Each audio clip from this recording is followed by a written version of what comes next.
ಎಲ್ರಿಗೂ ನಮಸ್ಕಾರಗಳು.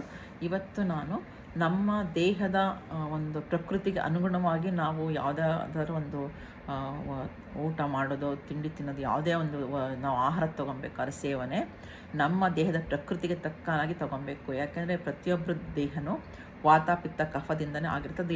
ಕೆಲವ್ದು ಜಾಸ್ತಿ ಇರುತ್ತೆ, ಕೆಲವ್ದು ಕಡಿಮೆ ಇರುತ್ತೆ. ಕೆಲವರಿಗೆ 3 ಚೆನ್ನಾಗೇ ಇದ್ದು ಅವರಿಗೆ ಆರೋಗ್ಯವಂತರಾಗಿರ್ತಾರೆ. ಕೆಲವ್ದು ಜಾಸ್ತಿ ಇರುತ್ತೆ, ಕೆಲವ್ದು ಕಡಿಮೆ ಇರುತ್ತೆ. ಸೊ ಹಾಗಾಗಿ ನಾವು ಅದನ್ನು ತಿಳ್ಕೊಂಡು ಅದು ಹೇಗೆ ತಿಳ್ಕೊಳ್ಳೋದು ಅಂತ ಹೇಳಿದ್ರೆ, ನಾವು ಮಲವಿಸರ್ಜನೆ ಆಗಿ ಮತ್ತು ಇದು ಮೂತ್ರ ವಿಸರ್ಜನೆ ಆದ ಮೇಲೆ ನಮ್ಮ ದೇಹ ತುಂಬ ನಮಗೆ ಹಗುರ ಅನಿಸಿದ್ರೆ ನಮ್ಮದು ಓಕೆ, ನಮಗೆ ಯಾವುದು ಊಟ ತಿಂದಿರ್ತೀವಲ್ಲೋ ಅವೆಲ್ಲ ನಮಗೆ ಆಗುತ್ತೆ ಅಂತ ಅರ್ಥ.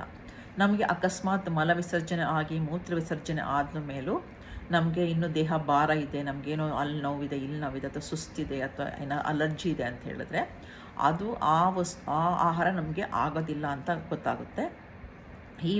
ಮತ್ತು ನಾವು ಊಟ ಮಾಡಿದ ಮೇಲೂ ನಮಗೆ ತುಂಬ ಸುಸ್ತೆಲ್ಲ ಆಗಬಾರ್ದು.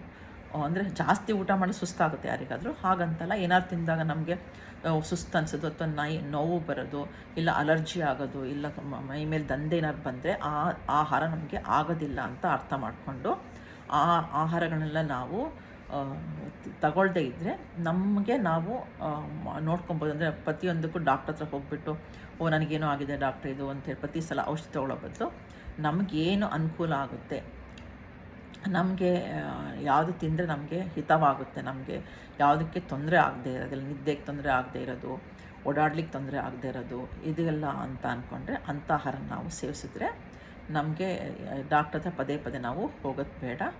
ಧನ್ಯವಾದಗಳು.